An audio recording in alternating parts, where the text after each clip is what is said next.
Welcome to the 700 Club. The U.S. and Iran are scheduled to hold a third round of negotiations this week.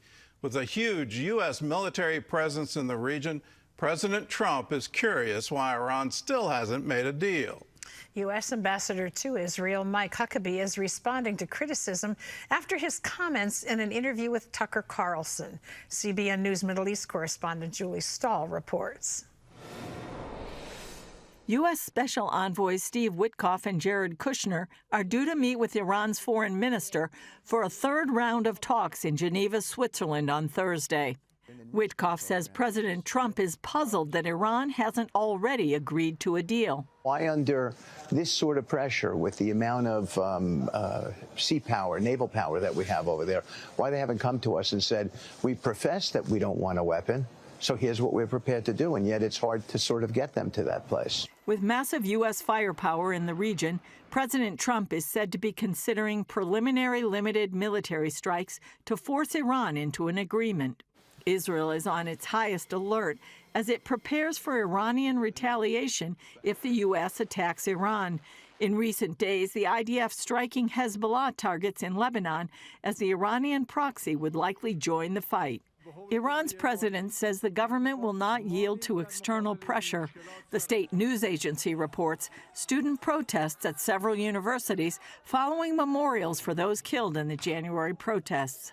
Visiting U.S. Congressman Andy Ogles told CBN News in Jerusalem that regime change needs to be organic. What we've seen over the last few weeks is that the Persian people, the people of Iran, want change. They want their country back.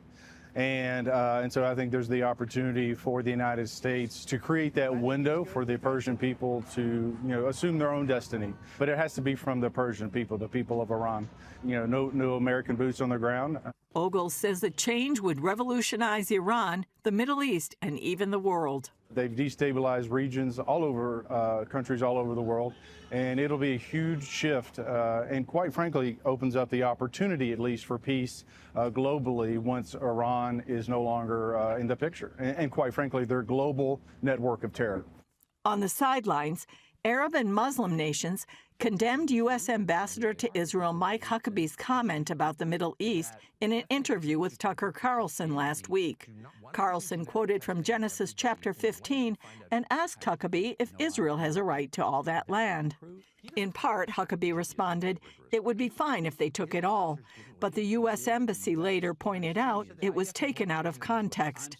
Huckabee continued, they're not asking to go back to take all of that, but they are asking to at least take the land that they now occupy, they now live in, they now own legitimately, and it is a safe haven for them. He also said Israel isn't trying to take over Jordan, Lebanon, Syria, or Iraq, just trying to protect itself.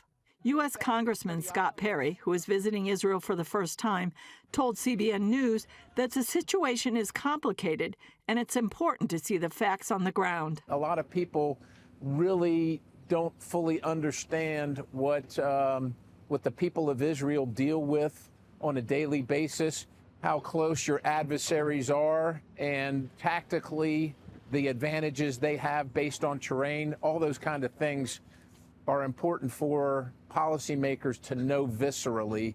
Julie Stahl, CBN News, Jerusalem.